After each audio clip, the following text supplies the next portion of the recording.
Here are my thoughts on the Warriors offseason and James Wiseman.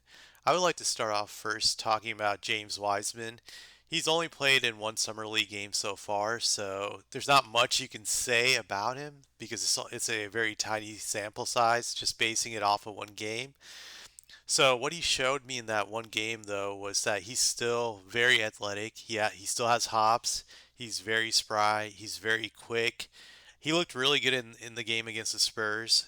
He did it all. He was hitting jump shots. He hit a fadeaway. He hit a three-point shot.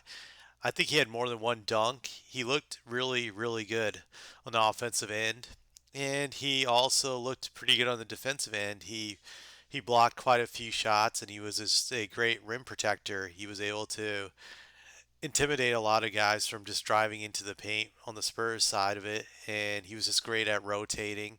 I would say the only thing I saw that was really bad about him in this game was I think he fouled too much. I think he fouled more than 5 times, but in the summer league you don't foul out when you have 6 fouls. But if it was a regular season game, he would have fouled out. So he has a tendency to foul at a high rate. That could hurt him once he plays a regular season game. So he looked pretty good, and he's definitely an upgrade over Kevon Looney. I've heard that the Warriors will start him over Kevon Looney, which is definitely a great move for them to do because he is more talented than Kevon Looney, and he makes them that much harder to beat. He makes them a lot tougher. So I definitely understand that move by the Warriors. It's definitely kind of like an off-season addition, even though he's been there before, but they didn't have it for this year. So he definitely helps.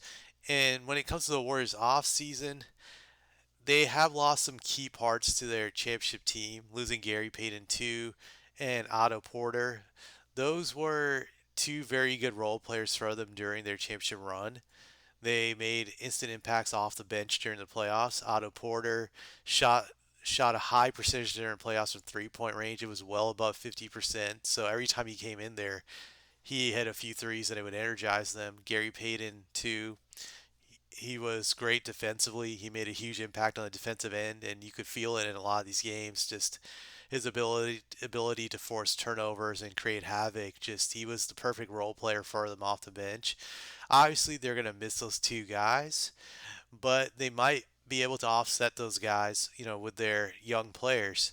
I think that's their idea is that Wiseman, Kuminga, and this Moses Moody kid, those three guys are going to rise up and they're going to improve tremendously that their development will exceed the losses that they suffered with losing Gary Payton and Otto Porter. I think that's what they're hedging on, that they're going to make up the gap and just go beyond it.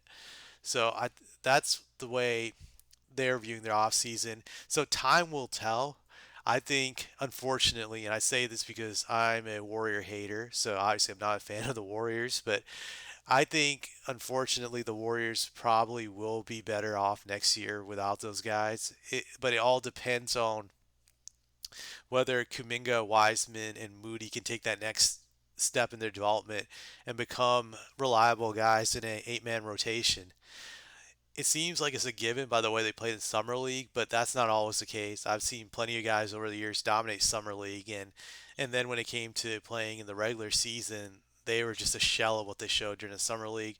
So there's always those challenges where or not they can fit into the Warriors system because they're not going to get as many touches as they did during the summer league playing in the Warriors system since Steph, Clay, Poole, Wiggins, offensively all those guys get all the touches.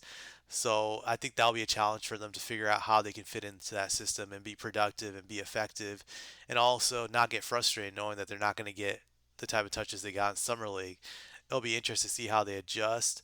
Nothing's given, but if you're a Warriors fan, you like your chances with this team and those three young guys developing. But we'll see how this plays out. It will be interesting.